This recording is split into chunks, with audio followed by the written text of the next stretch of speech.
চলে আসলাম রান্নাঘরে। তা রান্নাতে কি আজকে রান্না করব সেটাই তোমাদের কাছে শেয়ার করি। তো হ্যালো এভরিওয়ান, আশা করি সবাই ভালো আছো। তোমাদের আশীর্বাদেও আমি অনেকটাই ভালো আছি।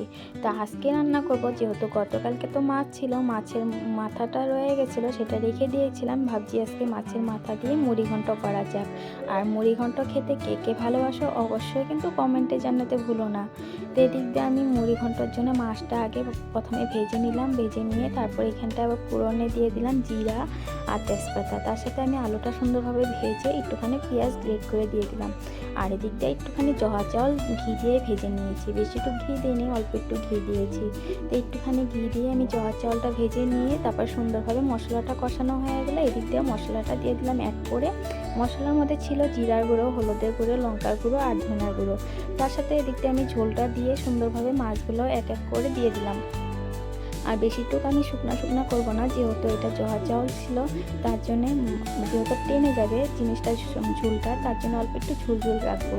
তারপরে দেখতে আমার তরকারিটা তো কমপ্লিট, গরম মশলা দিয়ে নামাই নিলাম। তাই নামানোর আগ দিয়ে তো গরম মশলা দিয়েছিলাম একটুখানি ফ্লেভার আসার জন্যে, তার জন্য একটুখানি ধনিয়া পাতা ছিটিয়ে দিলাম। এদিক দিয়ে রান্নাবান্না তো আমার পুরো কমপ্লিট হয়ে গেছে। মুড়ি ঘন্টটা কেমন হয়েছে অবশ্যই কিন্তু জানাতে ভুলো না। তো এখনও মতন ভিডিওটা তাহলে এটুকু। সবাই ভালো থেকো, সুস্থ থেকো, আবার পরে দেখা হচ্ছে আর একটা নেক্সট ব্লগে। আর এদিকটা দেখো আরও কিছু রান্না আছে।